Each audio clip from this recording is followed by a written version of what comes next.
Good evening, ladies and gentlemen of our viewing audience. I want to thank you for observing our meeting of the Community Engagement Advisory Committee. My name is Steve Forney, and at this time we do not have a quorum, but we're going to do a standard meeting with no voting or approving of any minutes. Ms. Paula, would you please give me an invocation?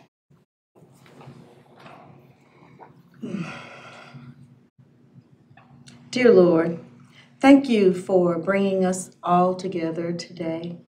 Thank you for choosing us to help with the directions and the best interest of our city for Community Engagement Advisory Board. Thank you for this day. In Jesus' name, amen. Amen. Amen. Thank you, Paula. Appreciate that. I do believe we have some visitors here. Who do we have, and would you please let us know who you are? My name is Keanu Yuri, and I'm a guest here of Councilman Jackson. Okay. All right. My name is Lothario Tillman, I guess. Okay. Well, thank you for attending. We do appreciate that. Yeah. The more people we get involved, the better we are. Okay? We are not going to adopt the agenda at this time because we do not have a quorum, nor are we going to approve the minutes. The next one is the planning board update, which is from me. We did have a meeting on 11 January. It had to do with a text ordinance change that was brought to us by the planning board staff. It dealt with contractors. And in that particular meeting, what we were proposing to council was that contractors fall under the same rules of any other organization in the industrial. Now again, we're talking those areas that are actually zoned industrial. Makes it easier for them. And then we went through some things dealing with the commercial zone, which was going to make it easier for contractors. At this time, I do not have an actual feedback as to whether that was approved. And then on 11 February, we did not have a meeting. Nothing for the agenda. Again, there's no reason for us to have a meeting if everything is going according to current zoning and no special approvals are necessary. Okay. Okay. We now have a quorum. Thank you. Thank you, Gloria. Okay. All right. I appreciate that. Has everyone had an opportunity to take a look at our agenda?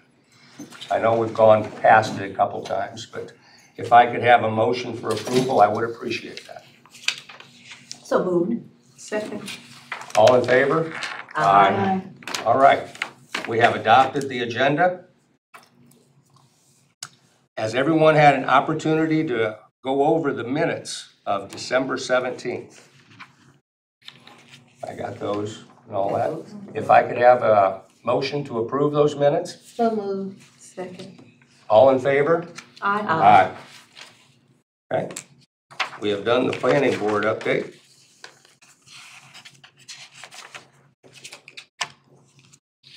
Census 2020 update. I just need to report to you that a new national director, I think that's the proper title, I'm not quite sure about that, but someone in charge of the census on the national level has just been hired at the time the Civic Affairs Committee met. And that was, well, that was about 2 or 3 weeks ago, so sometime during the month of February. So they're getting that person straight and installed and educated and so on. The Onslow County, I'm a member of the Onslow County Complete Count Committee. Onslow Civic Affairs has taken on that task in the year 2000, 2010, and has it again in 2020. And subcommittees have been established. We're still kind of working on those to make sure that we are trying to address every population, hard to reach populations. The base is a major issue because of the change and I think I mentioned last time that we've had the law changed in our favor this time so that we can count those persons who are deployed and living here as long as this is where they had intended to come back to once they came back from their deployment.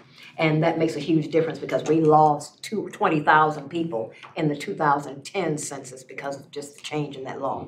So it's working in our favor, but right now we're in the stage, I guess you would say, education and strategic planning to figure out how we're going to roll this out. This year is going by so quickly, it's already March for all intents and purposes. And the census will officially happen on the 1st of April in 2020. Well, that's barely a year away, and this is a big county. So you will hear more about this the next time I come in. I'll probably have more information to you relative to how we're going to roll out this plan to make sure that we approach all of these subpopulations. But I think we're pretty well on track, and everybody seems pretty optimistic about it. So I'll continue to fill you in as time goes on. And if there are any particular events that are going on in the community that you might want to attend, I will certainly send that to Lily and Tracy and Pam and have them circulated out to the committee. Well, thank you, Ms. Wright. I do believe we're probably more advanced than they are at the national level. I think That's so, still too. Tied up in courts. It is, yes. And because we're using the same committee for the past, literally 20 years, the past two census events, we all know each other. We're pretty well settled. We know what we have to do and what we have to manage.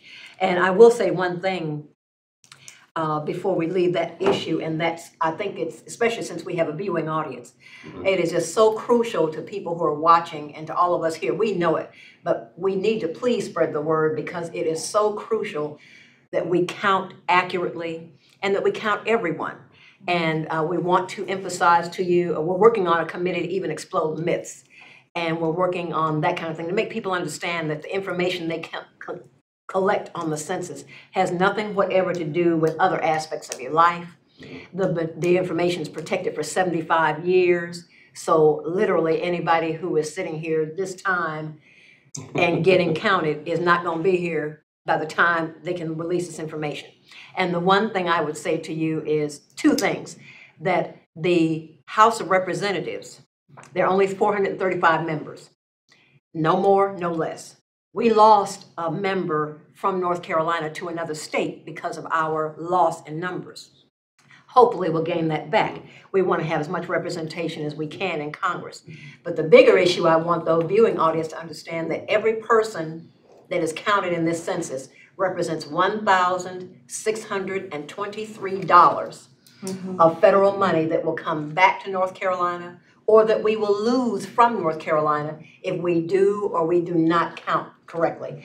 That's your schools, your roads, your bridges, your infrastructure, your food, everything you can imagine that the government's involved in. That's what we stand to gain or lose if we do not do this correctly. So we just invite everyone to call the questions, whatever you want to do, but this is the importance, especially since we have a viewing audience tonight, that I want to get across how crucial it is that we count as many people as we can accurately in this state, and we'll be working on that. All right. Thanks. Thank you, Ms. Wright. I appreciate that. At this time, I'm going to turn the meeting over to Ms. Jackson for an update on the Community Development Subcommittee. Good evening, everyone. Just wanted to remind everyone that the CD Community Development Subcommittee, we meet every second Wednesday of the month of every month that we meet as far as the CAC, the Community Engagement Advisory Committee. And I also wanted to remind the committee consists of Ms. Marsha Wright, Gloria Whitney, Steve Forney, Paula Jones, and we have a new member in his absence, Pastor Richard Sheets. Okay. So at the meeting, what we did was we discussed the 5-year plan, the annual action plan, and the fair housing plan, and the ongoing process of developing that as far as a requirement of HUD. We are also had some discussions about starting a summer youth employment program here with the city. Pastor Sheets brought that issue up, and as far as an activity, it is an eligible activity that CDBG could fund. I also explained that we explored this possibility in the past to develop a program such as this, but it had not been implemented. So after some further discussion with the committee members, the group agreed that the program needed to be managed by a nonprofit that had the capacity to do it, and it should be designed with a career and professional focus path to include mentorship. They also agreed to include the Onslow County Chamber of Commerce for collaboration and partnerships. And I stressed that this would be an excellent project for the CD subcommittee to partake in developing and to assist in implementing. So this is an excellent opportunity. Wanted to also remind the public that please go and give your input. Please give us your input in the development of spending the CDBG HUD funds that is getting ready to come to this area. So we have an opportunity to get $1.8 million, and we need the citizen participation to give us input on how we should spend the money. So if they would go to the Jacksonville NC.gov community engagement, there are 2 surveys. One is for the fair housing, and the other one is for the 5-year plan. If they go to that plan, they can also register to get a $50 gift card. We'll be doing that drawing probably around the middle of March. That'll be completing the survey. And this will help provide feedback on how to spend that money. So you'll get a chance. If you fill out both surveys, you get 2 chances to get entered into this gift card drawing. So I do encourage people to go out and go on our website and fill out that survey. Also wanted to report that the Fair Housing Input Meeting, that's going to be held at the Onslow County Public Library on March 4th at 6 p.m. Please come out, give us your input. It's one of the strategic areas that we chose to gather input from people that may be benefiting from our programs in CDBG. If you're unable to attend a meeting, please go to our website and get access to the links so that you can fill out the survey. As I said, the survey, it can be found at www.jacksonvillenc/fairhousing, and there's also a needs assessment survey.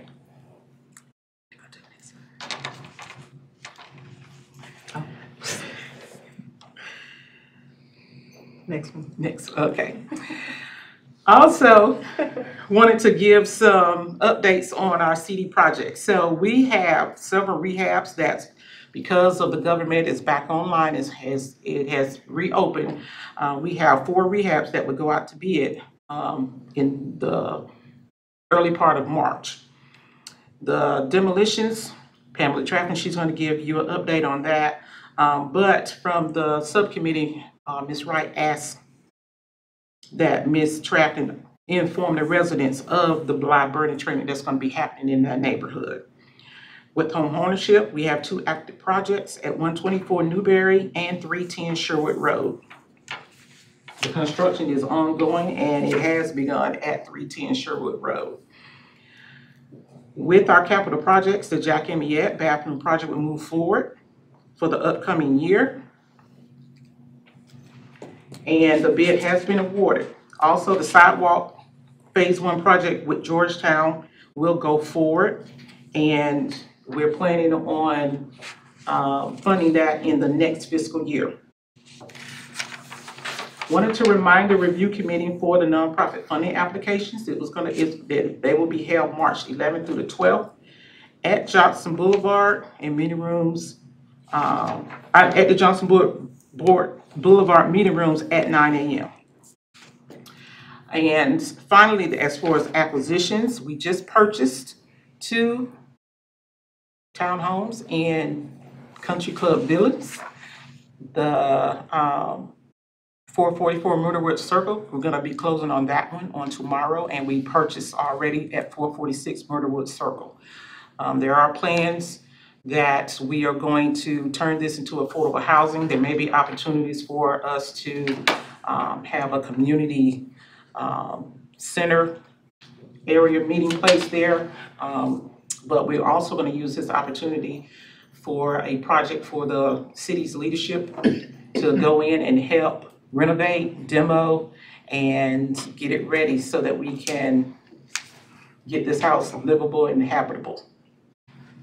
So we're very excited. This is the first step in going into Country Club Villas to turn that area around and make a difference in that area. Project 365, please. 365. Project 365.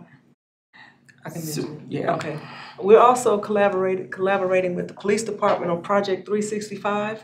Each year, the police department 365 days leading up to National Night Out, they identify a project that, if undertaken, will help reduce crime and improve the quality of life in the community. So we're also partnering on this because this was an area of focus for our police department, which is primarily how community engagement even got involved in a more in-depth level, you all know that.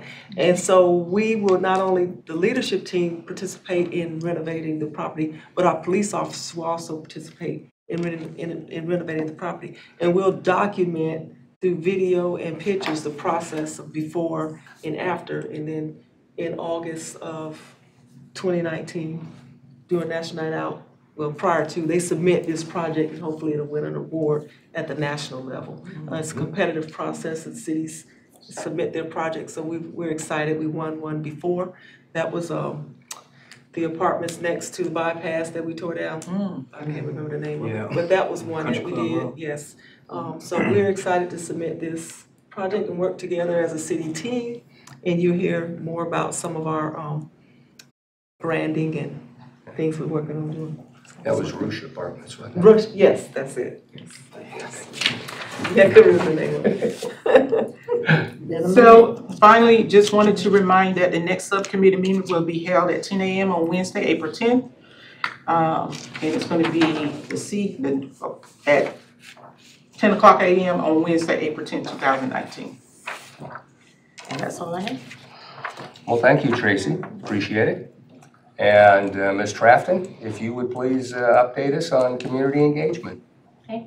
Good evening, everyone. So I have recently taken over the task of demolitions with the city, eliminating slum and blight. And this is a picture of one of the properties that we have recently demolished, which is 348 Belfork Road. So this shows the beginning prior to demolition, and the next slide shows what it currently looks like now that it has been demolished on the property. Much better. Yes. Yes. So there have been 4 total so far in the month of January to February that we have demolished. The next one that we are working on is 103 Westminster. And the fire department is using that as a partial burn, where they will use it as one of their training activities. And after they have completed their training, then the streets department will go back in and demolish the property completely. So that one is 103 Westminster. The scheduled date, weather pending, is March 9th. I believe we're on track to hit 115 cumulative this year. So keep you apprised. Did you have to go through some asbestos remediation on that? Because I know a lot of those in that area have the slate asbestos in cord. Yeah, 103 Westminster was negative on that one. Okay. That was positive. That one was positive. Now it's Okay. negative. Now it's negative. Yeah. Which Well, it's with been any, done. Okay. Yes. with any demolition, we do the asbestos test first, just to make sure that it is removed and remediated in case there is any asbestos on the property. Because a lot of the houses in Bayshore put on the vinyl siding, which is a legitimate way of encapsulating Right. the asbestos. But during demolition, It's being removed. Mhm. So that's with our demolition. So if you recognize any other properties that fit into our slum and blight, please let us know, so that way we may move forward on that. April 6th, as this will take place before our next meeting, is a teen volunteer and job fair that the Youth Council have partnered with MCCS. This is the second year that we've done it. It will take place at the Youth Center on Saturday, April 6th from 11 to 2 p.m. This is an opportunity for businesses that are looking for employees, interns, or volunteer opportunities with youth. to come out and do an actual fair. The youth are able to come out, interview, submit resumes, sign up, and if it's a match, then they will be working over the summer with them, whichever companies have shown up. Organizations are available as well. And we have this on our website as well for if you need to register as an organization through MCCS. If you have any questions, feel free to call me at 910-938-6551. Harmony Grants, so we have closed our application period for Harmony Grants. We have a total of 14 applications submitted. The youth council, the Harmony members will be conducting interviews this Thursday to all the applicants that have submitted. And they will make their decision March 9th. They will meet March 9th with their trainer and go through every single application, dig down deep into the applications and decide who will be awarded the funds. And our grant celebration will be April 17th. And there will be an email invitation sent out as well.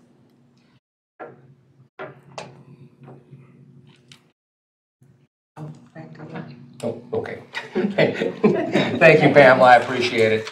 You know, now we turn to our one city, our city, my city moment. And just as a reminder to the viewing audience, our One City campaign promotes respect, caring, and collaboration between all citizens for a better Jacksonville. That means all of us getting involved just to get along and do things better.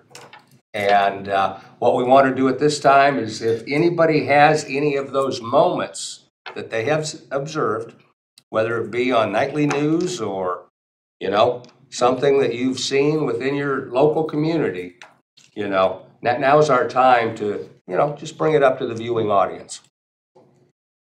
Well, I got something. In partnership with the NAACP and the American Red Cross, excuse me, actually went on knocking on doors in Georgetown to try to give out smoke alarms. They've actually started installing in Georgetown and now working on New River. Haven't completed knocking on all the doors there because of the weather conditions, but that's a continued process, and we're willing to go farther than that as time goes along. Try to get to other communities that need that. Great example. Great example. And free. Pam had one she'd like to share. All right, so this Saturday was our Mayor Youth Summit. A few pictures of it. We had, we had 25 youth in attendance. We met starting at 9 a.m. and finished at 3 p.m. The topics covered from mental, social, physical, and educational awareness. I had 4 youth council members that were the actual presenters, and I helped facilitate the meetings and continue with the dialogue. We had a DJ present and we had a photo booth present to help capture the event. It was very interactive. They had challenges to help create the dialogue. We invited Tiana Waters, who was she's a current college student. She served as a media intern this past summer, and she came for the educational piece to create the dialogue of what to expect in college that your parents or your counselors do not tell you, as well as it was open to 8th grade students that allowed the 8th graders to ask high school students what to expect going into high school. So it was open, it was candid. We had parents that were welcome to come, advisors welcome to come, but it was a great event for them. And that's where they're learning one of the newest dance moves to them. So that's cool. Not so much a one city moment, but in December, we discussed news articles in that civil service retirees and federal employees were not going to be able to renew their housing contracts on base. Mm-hmm. I'm personally aware of several that were able to, in fact, renew in January. That's good to know. And Although there really hasn't been that much of a public release like there was that those people had to exit, I don't think that's actually happened. I think they've come through and been able to repair many of those housing units, which, you know, the housing market right now is a seller's market. There's no doubt about it. I know within Northwoods itself, there's more houses than I thought, actually, with the trees still laying through the house and other types of calamities that I have no idea. In fact, as time goes on, I'm seeing more and more posted signs on those houses. Probably Gary out, you know, doing the thing. You know, even next to the soccer fields there's a house that's been burned, you know, a terrible fire. So, but that's just more of an information thing. Okay, does anyone else have any city moments? Well, I can say this. Friday night, I was invited by some of the rec staff to come out to, I guess, a guys' night out. And I hung out with, I guess, about 12, 13 young people from the, I guess, from middle school to high school age. And it was a lot of fun. I learned a lot. I was supposed to have been teaching something, but I paid attention to them. Because at a point, there was a young man that said, "How much longer are you going to be talking?" And after that, I decided that was it. Yeah. So let's go talk at the pool table. But it was a lot of fun. I really enjoyed them. And I have one, also earlier this month, NC Works had a homeless veteran stand down. And this veteran stand down had about 50 resources for those homeless veterans. And it was amazing to see, you know, how many people came to support the event, but not only that, how many veterans received leads to jobs and things like that. So I think sometimes, you know, as we go about our day-to-day things and we think about our advisory, the part we play in advising the community, that's one thing we should think about. And maybe even check in over at NC Works sometime to see what they're doing, how it can help, because you may know of people who can be leads for employment for those veterans. One great thing that happened, there was a young lady, mother of four. She had been to many interviews, but she didn't interview well. And one of the NC Works individuals were able to be her advocate and actually get her a job. So they do things, they go above and beyond. So those were some great One City moments for the NC Works department.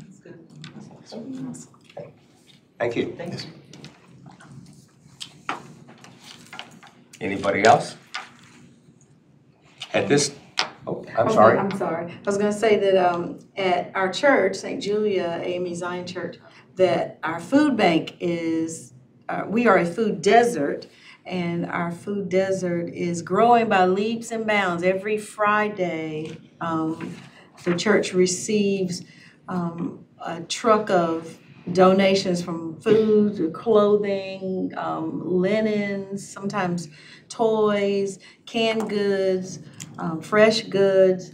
And the team has pulled together, is very organized. Each time they do it, we find that we organize a little better. You know, you change something that didn't quite work as well as you thought it did from last week, and you change it to this week, and then it's a little more organized. So this past Friday when it was done, it was really, I mean, it just kind of, just like that. And people aren't spending a lot of time standing in line, maybe 10 minutes there, and we have a place for them to sit inside, you know, in case the weather's, you know, kind of sucks or something, and they can sit and communicate and talk with other people that they know, and they go in and get whatever has been put together and they roll it out. The volunteers have been fantastic, showing up to unload the truck, help unload the truck, and put everything in order, and is serving so many people. It's hard to believe that there are just so many people who need something, and they can come in and they don't have to spill their beans all over the place. They come in and get what they need, and get what's been prepared, and they're out the door. And I think last Friday, we were over, was it over 200 families? And can I add? Mm-hmm. And we also take boxes of food out to the elderly in the community. I deliver several of those boxes myself. That's awesome. And when do you guys do that? It's every Friday. Every Friday. Every Friday. Noon, starting about noon. And if it turns out to be earlier, they'll do Facebook Live so that people can know, okay, you don't have to wait till noon, come now, Okay. kind of thing. So. What's the location? Beg pardon? What's the location? St. Julia, AME Zion Church, 112 Kerr Street. Thank you, Paula. Yeah, welcome. Any other for input? At this time, do we have any items for council consideration? We just talked about the one that Tracy's already brought up, but I think we need to kind of massage that a little further before we get to that point. I know from kind of an economic development type and food desert, that Rite Aid at the corner of Oslo and 17 would be a perfect place for a, smaller type grocery store. Location would be perfect, but that's just trying to plant a seed. Nothing wrong with that.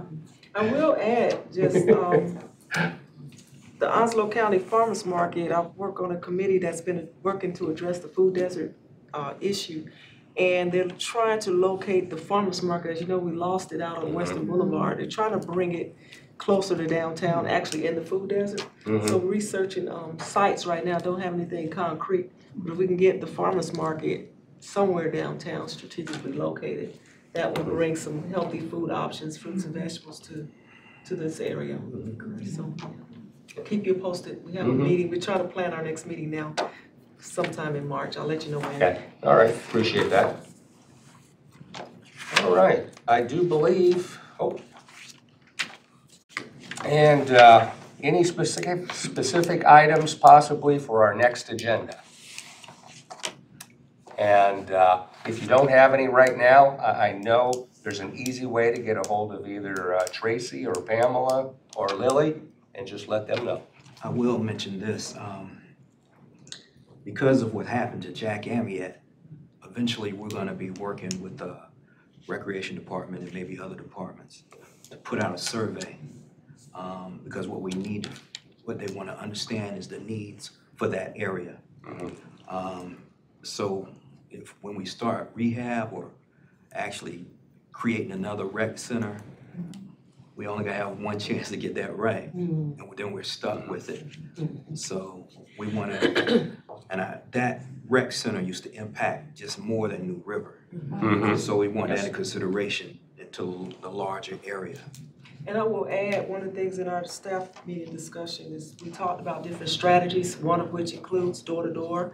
And so we will come back to you at some point and ask the Community Engagement Committee to help, as well as, of course, the Recreation Advisory Committee and staff. We'll all get together and try to go get this feedback and bring it back so that the council can assess the need. Whatever decision is made, whatever facility is decided on, that type of gymnasium rec center isn't going to be needed there for the next 50 years. So the facility needs to last at least that long. Exactly, exactly. And, you know, Large enough. might be a time to take a look at how they rebuilt the Moore, Oklahoma schools because of the F5 tornado that went through. And since Oslo County, honestly, they called for evacuation because there wasn't a facility in the county that could withstand a 4 or above hurricane. So that again might be an opportunity. And at some point, a group may go out and see other recreation centers. Actually, Susan Baptist, she brought some examples of different recreation centers that had been that had newer facilities, and others we might actually pattern ourselves after going forward. But stay tuned for that. Stay tuned. But we definitely going to need a lot of input for that. on his own deck. And because of the impact that Jack Amiette has as far as the bathroom facilities for the splash pad, we are anticipating that we're gonna have, hopefully we will have that bathhouse completed by the time they open. That's what we're planning.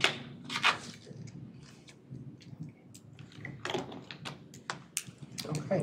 Any other questions or comments at this time? I do have one more comment. Mm-hmm. As you said before, Mr. Lothario Tillman, Red Tillman, is visiting us. He's a concerned resident of the New River area. And he's brought to my attention there's been issues that have been exacerbated by the storm. But there are issues before the storm dealing with New River Management, probably some other owners.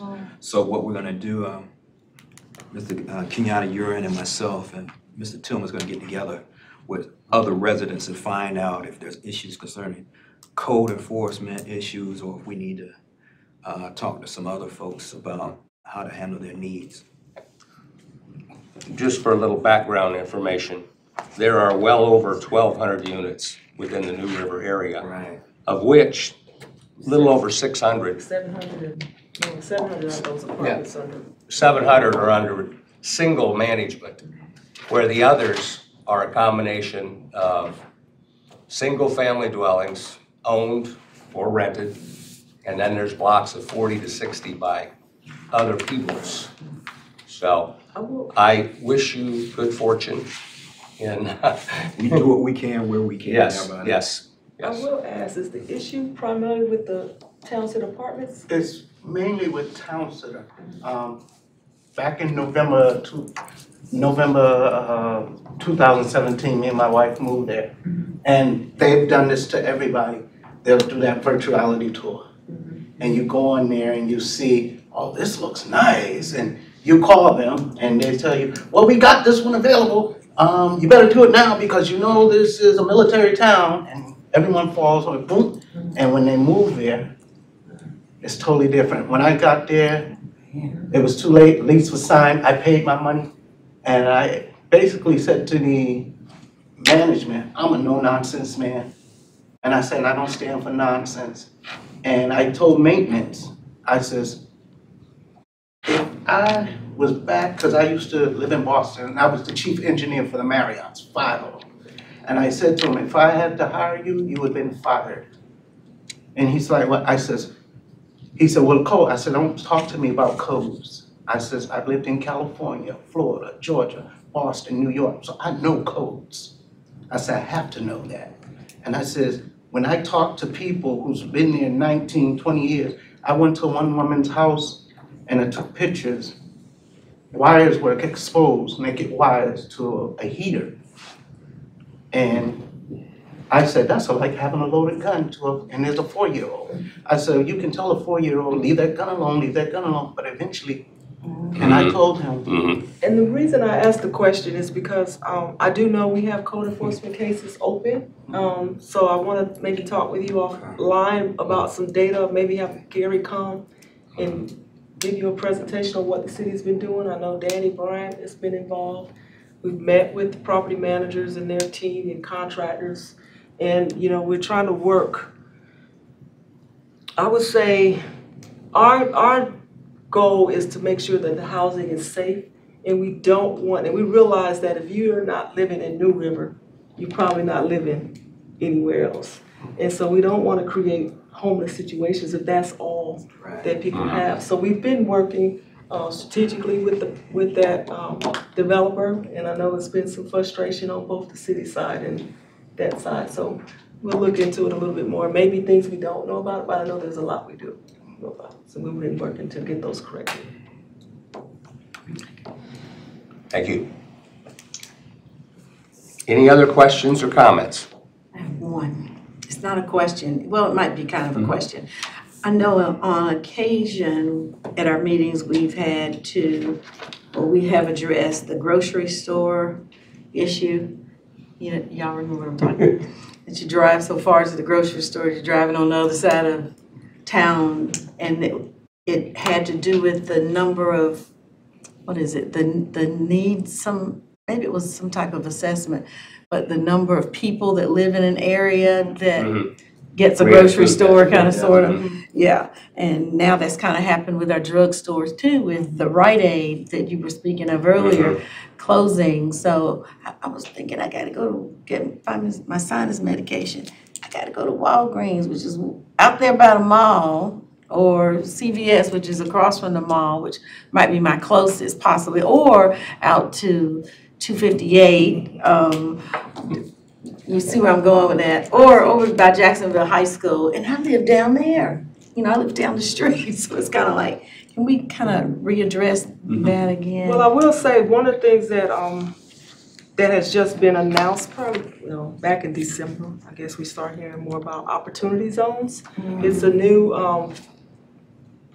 IRS rule basically that allows investors to invest their capital gains in these opportunity funds, which are then reinvested in opportunity zones, which are designed to turn around neighborhoods like New River.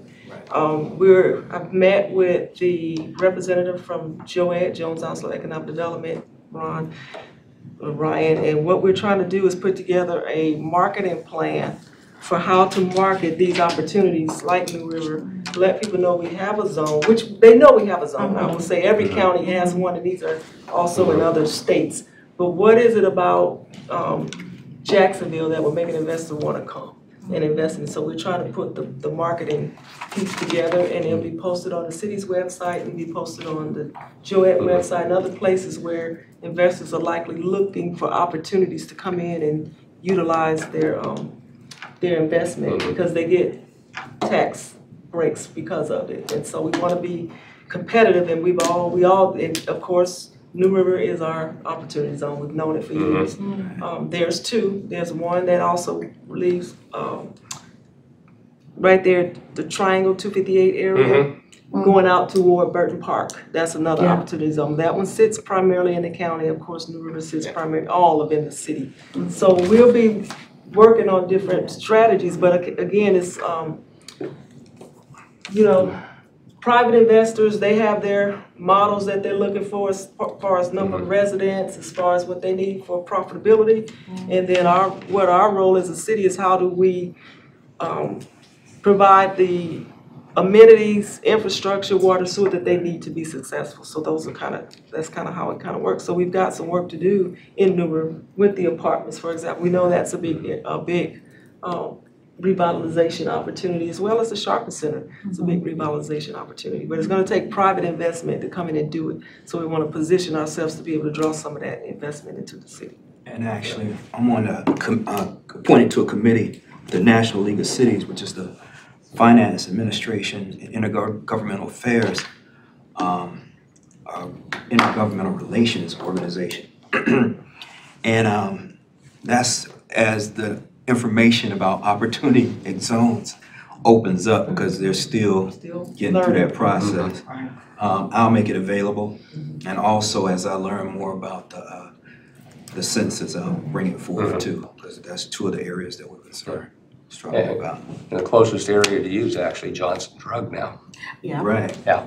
Right across the street, or almost across the street. So.